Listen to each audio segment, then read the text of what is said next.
Cet exemple montre à quel point les activités quotidiennes sont complexes et le nombre important de fonctions cognitives impliquées pour réaliser une tâche correctement. Les maladies neurodégénératives affectent de multiples fonctions cognitives et par conséquent, les choses peuvent mal se passer pour des raisons différentes. Regardons maintenant les causes des maladies neurodégénératives pour comprendre pourquoi cela impacte tellement de fonctions cérébrales au même moment. Il existe différentes maladies neurodégénératives. Dans la majorité d'entre elles, les cellules nerveuses sont perdues progressivement, ce qui correspond à la neurodégénérescence. Elles ont en commun le fait que des protéines normales du cerveau s'accumulent et forment des agrégats qui bloquent les processus vitaux à l'intérieur des cellules nerveuses. Une autre similarité est qu'elles affectent des régions larges du cortex cérébral et par conséquent infligent des dommages aux réseaux qui favorisent les fonctions complexes comme la mémoire, le langage ou les habiletés sociales. La maladie d'Alzheimer, la dégénérescence frontotemporale, qu'on appelle souvent DFT, et la maladie à corps de Lévy sont les maladies neurodégénératives impliquant des troubles cognitifs à début précoce les plus fréquentes. Elles sont causées par le dérèglement de protéines différentes. Une autre cause importante de troubles cognitifs et comportementaux est liée au système vasculaire qui irrigue le cerveau. On parle de maladie neurovasculaire dont fait partie la maladie des petits vaisseaux sanguins du cerveau ou maladie microvasculaire cérébrale. Le rétrécissement et l'occlusion de ces vaisseaux diminuent l'approvisionnement en sang, notamment dans des parties profondes du cerveau. Cela produit des infarctus localisés du tissu cérébral et donc une perte de cellules nerveuses. Si la zone affectée est petite, on parle de lacune ou d'infarctus lacunaire. La réduction de l'approvisionnement sanguin dans le cerveau peut aussi s'étendre jusqu'aux fibres nerveuses qui font des connexions entre les différents hémisphères. Chez les personnes âgées, les maladies neurovasculaires coexistent souvent avec une neurodégénérescence, dont la maladie d'Alzheimer. Les symptômes des maladies neurodégénératives dépendent des parties du cerveau affectées.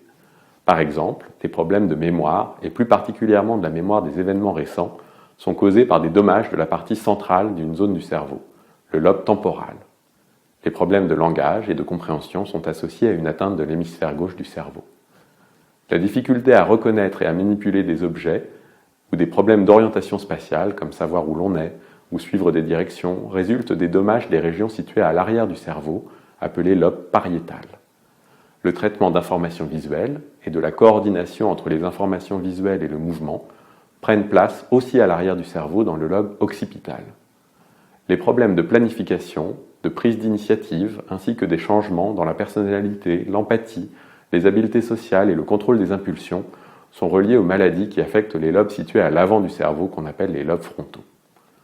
Observons maintenant la fréquence de ces maladies d'apparition précoce. Chez les personnes ayant entre 45 et 65 ans, les maladies neurodégénératives avec des symptômes cognitifs ou comportementaux sont rares. Dans cette classe d'âge, elles affectent seulement une personne sur 1000. Chez des personnes plus âgées, elles touchent 50 individus sur 1000, soit 50 fois plus. Lorsque la maladie survient chez des personnes relativement jeunes, cela peut avoir des conséquences importantes dans tous les aspects de la vie quotidienne. Les personnes atteintes vont avoir des difficultés à remplir leurs rôles antérieurs de partenaires, parents ou sources de revenus pour la famille. Dans les relations, l'équilibre entre les tâches et les responsabilités peut être bouleversé. Dans les familles, il y a des conséquences pour de jeunes enfants et des adolescents qui voient leurs parents affectés par ces maladies. Une des grandes difficultés est de réorganiser la vie et de maintenir un niveau de développement personnel acceptable, malgré la réduction des capacités cognitives et fonctionnelles. Ce n'est pas facile, mais les malades et leurs proches peuvent trouver des façons de surmonter les épreuves auxquelles ils doivent faire face. Il n'y a pas de solution toute faite, et encore à l'heure actuelle, il n'existe que peu de ressources et de soutien spécifiques pour ces malades à début précoce. Néanmoins, les services conçus pour les besoins de patients plus âgés peuvent parfois apporter des solutions appropriées pour les personnes atteintes jeunes par la maladie d'Alzheimer ou une maladie apparentée. Ce programme a été pensé pour vous soutenir dans la recherche de solutions et de réseaux qui peuvent vous aider, vous et vos proches.